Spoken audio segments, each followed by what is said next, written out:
kapuso nating iwas karne ngayong mahal na araw, huwag na mag-alala dahil mayroon pong ilang alternatibong pagkain na masarap na, masustansya pa. Alamin po ang mga pagkaing swak sa panlasa ngayong Semana Santa sa report na ito. Para sa mga Katolikong iiwas sa pagkain ng karne ngayong Semana Santa, hindi naman daw kailangang gutumin ang sarili. Ang ilang restaurant dito sa Metro Manila naghahanda ng mga alternatibo sa karne. Para sa burger lovers, fish is the burger ang pantawid craving ng mga nag-aayuno. Pwede pang i-customize ang sauce at toppings ng inyong fish burger para masigurong meat-free ito. Fish burger for Sir BJ. Well, sakto sa ngayon, it's the Lenten season, and then I tend to abstain every Friday, which is the normal naman na Catholic practice. Tokwa naman ang sahog sa burger na ito. Of course, mahal na araw, di ba? At naghahanap ng tao ng mga pang-sacrifice, so hindi sila kakain ng beef.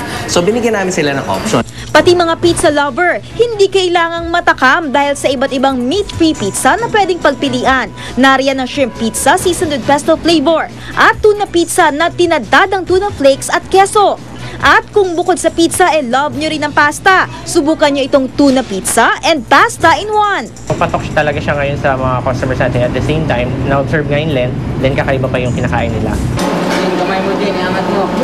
Pero kung seafood din lang naman ang usapan, you can indulge guilt-free dito sa Dampa sa Libis ngayong Semana Santa. Sariwa dahil bagong huli ang mga seafood at kayo mismo ang pipili ng inyong ipapaluto. Medyo umiiwas tayo ngayon sa mga pork at saka sa mga beef. So ngayon, patok na patok tayo talaga sa mga customer. Pero higit sa nakagawi ang pag-iwas sa pagkain ng karne ngayong mahal na araw, di dapat natin malimutan ang tunay na kahulugan ng pagsasakripisyo. Dapat kahit papaano magsakripisyo tayo ng konti para dito sa darating na linggo, para maipakita natin ating pagmamahal sa Kanya. Para sa saksi, Lea Alves, nagulat. At narito naman po ang mabilis na sulyap sa ibang balita. Sinampahan na ng reklamong reckless imprudence resulting in homicide at damage to property ang driver ng Partas bus na nakabangga umano ng sinasakyang van ng pumanaw na aktor na si AJ Perez. Pinatawa na rin ng 30-day preventive suspension ng Partas, bagay na inalmahan ng bus company. Kasalukuyang nakaburol sa Lasal Green Hills ang labi ni Perez at nakatakdang ilibing sa linggo. Naghain ng counter affidavit sina dating AP Comptroller Jacinto Ligot at kanyang misis na si Erlinda sa 400 million peso tax evasion complaint. Laban po sa kanila. Depensa ni Ms. Ligot, wala siyang kinita mula 2001 hanggang 2004 kaya hindi siya naghain ng ITR at hindi nagbayad ng buwis. Ang kanyang mister naman sinabing AP ang nag-ayos ng pagbabayad sa kanyang buwis sa pamamagitan ng substituted filing. Sa iba pa ring balita, nakipananghalian si dating Pangulong Joseph Estrada sa mga bata sa Asosasyon de Damas de Filipinas sa Maynila, isang araw bago ang kanyang ika-74 na kaarawan. Binisita rin niya ang mga taga Smoky Mountain at ang Vitas sa Tondo.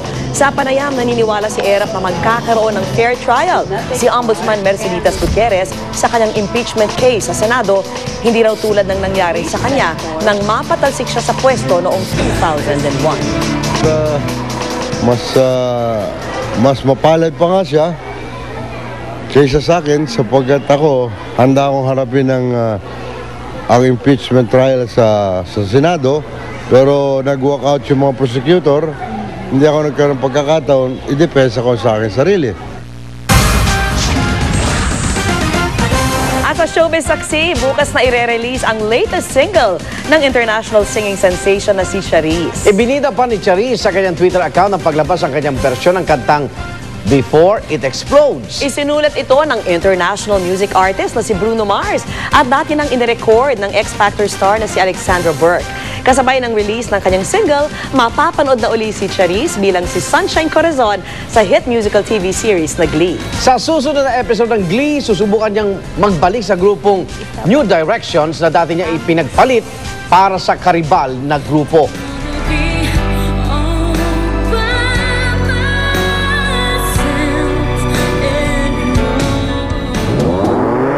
Saksihan sa aming pagbabalik. Mga tagong bakasyunan para sa mga gusto makaiwas sa ingay sa Kamaynilaan. Alamin kung saan matatagpuan. Balitang hatid na nag-iisang liga na katotohanan. Sasama-sama natin pa rin yung saksi.